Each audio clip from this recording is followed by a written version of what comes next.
Quelles sont les éditions du Dragon Blanc aux yeux bleus pour lesquelles il est vraiment intéressant d'investir? Bonjour à tous, bienvenue sur Yu-Gi-Oh! Vintage, la chaîne dédiée aux collectionneurs et aux investisseurs sur Yu-Gi-Oh! Aujourd'hui on va parler de la carte mythique, le Dragon Blanc aux yeux bleus, tout simplement la carte la plus connue du monde de Yu-Gi-Oh! Et évidemment c'est la carte qui aujourd'hui connaît le plus d'effervescence d'un point de vue investissement. Évidemment il y a des versions qui valent beaucoup plus que d'autres et je vais essayer de vous donner quelques clés pour vous orienter vers les bonnes versions. Le Dragon Blanc aux yeux bleus de base c'est un excellent investissement parce que c'est la carte mythique de Yu-Gi-Oh! C'est-à-dire que en fait toute personne qui dans les années à venir va avoir cet effet nostalgique de se dire tiens j'ai envie de remettre la main sur les cartes de mon enfance, honnêtement il va pas se poser 15 000 questions, il va aller sur du Dragon Blanc aux yeux bleus, du Magicien des Ténèbres, du Exodia, Dragon Noir aux yeux rouges et peut-être les dieux égyptiens. Honnêtement, basta, c'est tout.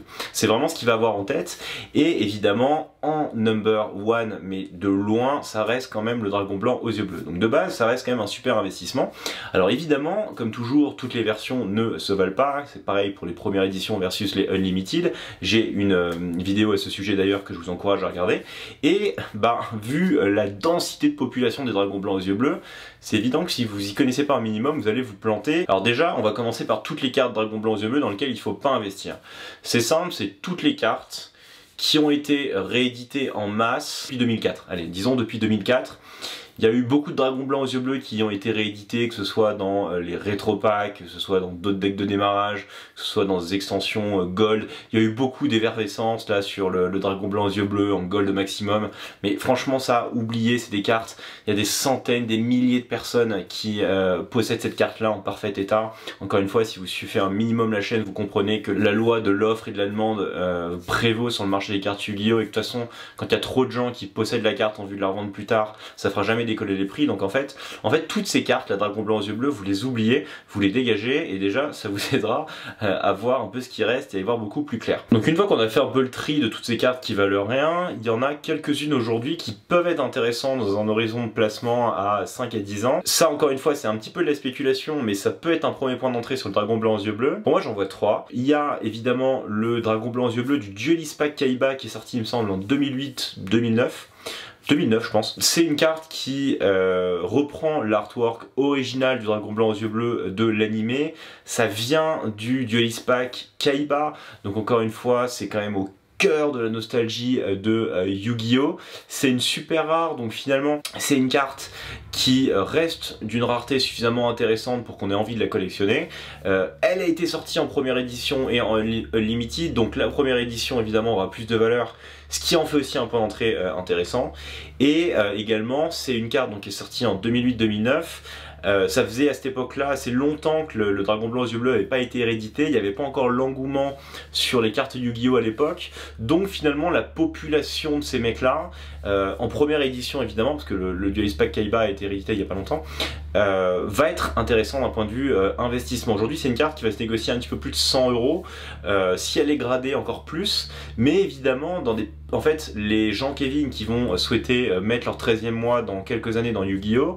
Eh ben, potentiellement, si les cartes du Dragon Blanc aux yeux bleus que je vais citer juste après sont devenues beaucoup trop chères, il va peut-être se rabattre sur le Duelist Pack Kaiba parce que finalement c'est une carte qui combine tout de la valeur nostalgique à l'ancienne network, elle vient du Duelist Pack Kaiba, qui a une première édition, bref, c'est une valeur sûre. Deuxième Dragon Blanc aux yeux bleus de seconde zone entre guillemets, c'est le Dragon Blanc aux yeux bleus de l'Anniversary Pack 1, c'est un artwork original, c'est-à-dire qu'on voit le Dragon Blanc aux yeux bleus qui est en haut d'une tour, l'artwork est vraiment sympa et ça encore une fois c'est une carte qui est maintenant assez ancienne, elle a été rééditée il y a pas mal de temps, c'est une carte qui va se négocier aujourd'hui autour de 100-150 € en très bon état.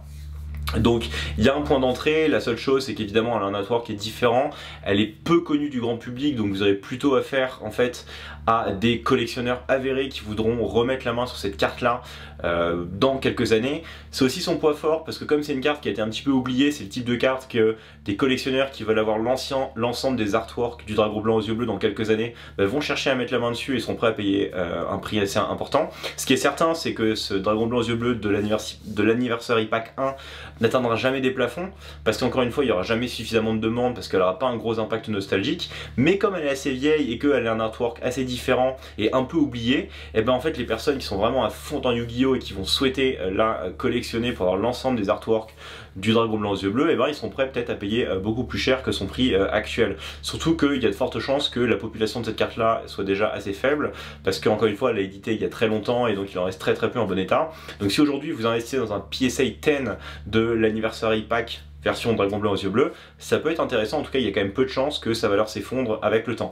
Par contre, son potentiel de croissance reste quand même globalement limité. Le troisième dragon blanc aux yeux bleus, entre guillemets de seconde zone, qui peut être intéressant, c'est celui du Retro Pack 1, puisque c'est la première réédition du dragon blanc aux yeux bleus après celle de la légende du dragon blanc aux yeux bleus. Encore une fois, c'est une seconde zone. Pourquoi? Parce que si, et je vais venir juste après, le prix de la légende du dragon blanc aux yeux bleus devient beaucoup trop élevé et inaccessible pour beaucoup de monde, ce qui est quasiment certain et c'est ce qui va arriver, et ben il y a quand même des personnes qui vont souhaiter se rabattre sur, entre guillemets, la version cheap, qui est celle du Retro Pack 1. La rareté est bonne, il y en a aussi très peu, ça a été édité il y a très longtemps, le Retro Pack 1, c'était une édition qui a été imprimée en fait en peu d'exemplaires, donc finalement la population n'est pas énorme, et encore moins en PSA 10. Donc évidemment ça c'est encore une fois une valeur qui, je pense, ne perdra pas de valeur dans les années à venir, et au contraire devra en gagner. Encore une fois, son potentiel de croissance reste limité parce que il y aura toujours son grand frère, la légende du dragon blanc aux yeux bleus, au-dessus pour évidemment juste prendre l'ensemble du marché sur les vrais nostalgiques ou les vrais collectionneurs, mais encore une fois ça peut être un placement intéressant. Bon, ça c'est sur vraiment les trois options entre guillemets alternatives par rapport aux trois suivantes. Évidemment, bon, si vous suivez un minimum l'investissement dans les cartes Yu-Gi-Oh, vous savez très bien les trois que je vais vous citer là. Ceux qui sont novices, eh ben accrochez-vous, parce que pour le coup ces trois là, il y a quand même peu de chances que ça s'écroule. Le premier, je vais le mettre en numéro 3, c'est la version originale du dragon blanc aux yeux bleus du starter deck Kaiba, évidemment toujours première édition version US. Bon, ça c'est juste le Graal, c'est la carte phare de Yu-Gi-Oh, artwork original, c'est probablement le premier dragon blanc aux yeux bleus que tous les enfants de la planète ont eu, c'est celui avec lequel on frimait quand on était en CP en mode ouais bah putain t'as vu j'ai le dragon blanc aux yeux bleus et tout, enfin bref, c'est juste le must du nostalgie qui aura envie de remettre la main dessus dans quelques années. Bon, la contrepartie de ça, c'est que c'est une carte qui est déjà très chère, elle va se négocier aujourd'hui en PSA 10 à 15 000 € en moyenne, 15 000 $, mais il y a carrément du potentiel de croissance. Pourquoi? Parce que encore une fois, c'est la carte que tout le monde voudra s'arracher, en tout cas que tous les nostalgiques voudront s'arracher, et évidemment c'est une carte qui a été juste explosée à travers les âges, tout le monde a joué avec, et des cartes en PSA 10, il y en a trop peu. Déjà aujourd'hui ça se négocie à prix d'or, mais il y a fort à parier que dans les années à venir, et ben évidemment la demande excède tellement l'offre que les prix s'envolent. Donc ça évidemment, si vous avez la possibilité aujourd'hui d'investir et vous avez surtout la sécurité d'investir 15 000 € dans cette carte, franchement je pense que c'est un très bon investissement. Numéro 2, c'est la star des cartes Yu-Gi-Oh, encore une fois, c'est la version DDS du dragon blanc aux yeux bleus. Alors celle-ci elle est un petit peu spéciale puisque c'est la version Dark Duel Stories du dragon blanc aux yeux bleus. Pourquoi elle est spéciale? Parce qu'en fait elle n'était récupérable qu'en achetant le jeu Game Boy Color Dark Duel Stories à l'époque.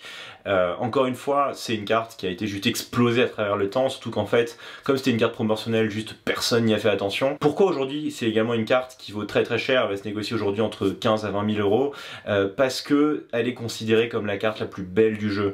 C'est une version du dragon blanc aux yeux bleus original, mais en parallèle rare, donc c'était déjà très rare à l'époque, et c'est vrai que c'est une carte qui est très belle. Hop, il est là, donc là bon, on va pas le voir. Alors le mien est un petit peu pété, je pense que si un jour je le fais grader, il sera autour de PSA 5, 6, donc en soi elle vaut rien, hormis PSA 10 et PSA 9, malheureusement les versions de cette carte là valent pas grand chose, enfin quand je dis pas grand chose, allez je pourrais peut-être en obtenir 1000 €, 2000 €, ce qui est une belle somme, mais par rapport au PSA 10 c'est que dalle, et évidemment si vous investissez dans ce dragon blanc aux yeux bleus là, vous allez plus vous adresser en fait aux collectionneurs dans le futur, parce que il y a quand même beaucoup de la population qui ne connaissent pas ce DDS, donc c'est un peu son point négatif, mais la contrepartie c'est qu'en fait elle est tellement rare, parce qu'il y a tellement peu de personnes qui ont prêté attention, et en même temps d'un point de vue collectionneur c'est la carte ultime, parce que c'est la plus belle du jeu, entre guillemets, et ben évidemment c'est quasiment certain qu'il y aura plus de demandes que d'offres à l'avenir, et les vrais collectionneurs vont vraiment se l'arracher. Donc ça c'est plus un placement collectionneur, mais c'est un très bon placement. Et enfin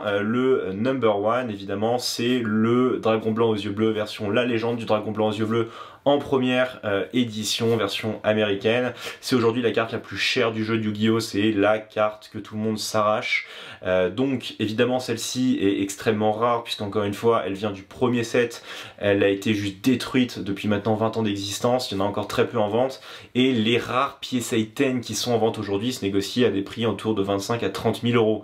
Encore une fois, à chaque fois qu'il y a une de ces cartes là qui est mise en vente à un prix correct, parce que vous trouvez toujours des malades qui vont les mettre à 100 ou 200 000 euros, qui potentiellement seront des prix, et peut-être quand on regardera cette vidéo dans 3 à 4 ans paraîtront normaux. En tout cas aujourd'hui c'est pas le cas, et vous demanderez pourquoi vous n'avez pas acheté cette putain de carte. Mais en tout cas, aujourd'hui elle se négocie à 25-30 000 euros, donc c'est extrêmement cher évidemment. C'est un très bon placement, avéré dans la communauté de Yu-Gi-Oh! Alors moi j'ai juste une réserve. Tous les gens Kevin qui voudront claquer leur argent dans les cartes Yu-Gi-Oh! Dans 5 à 10 ans, je pense intuitivement qu'ils préféreront cet artwork à cet artwork. Disons que la version Elobi, c'est pas la version de l'animé, c'est pas la version avec laquelle on a joué dans notre cours de récré.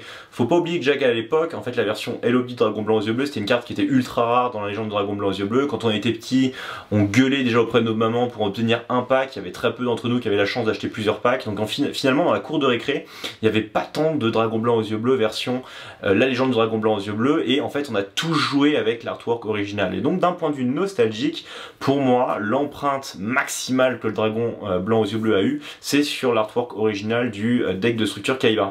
Et donc je pense que quand le marché va vraiment exploser, même si on peut considérer qu'il explose déjà aujourd'hui, je pense que à terme, il y a plus de gens qui vont se tourner vers le DDS et le SDK que la version LOB du Dragon Blanc aux yeux bleus. Ça, c'est une intuition que j'ai. Donc aujourd'hui, pour être vraiment combiné tous les aspects d'un investissement sécure et qui en même temps peut prendre de la valeur dans le temps, j'irai sur le SDK. Si en plus vous avez ce côté un peu collectionneur amateur et vous kiffez les belles cartes, j'irai sur le DDS parce qu'elle est clairement beaucoup plus belle que les deux autres.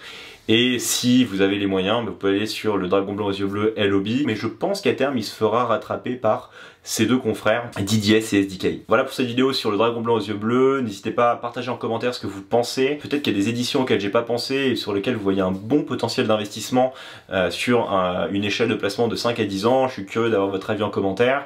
Si vous avez la chance de mettre la main sur une de ces cartes, dites-le moi. Et évidemment, si la vidéo vous a plu, n'oubliez pas de vous abonner à la chaîne pour être tenu au courant des nouvelles vidéos. Quant à moi, je vous souhaite un très bon investissement dans le Dragon Blanc aux yeux bleus et je vous dis à très vite pour une nouvelle vidéo. Ciao!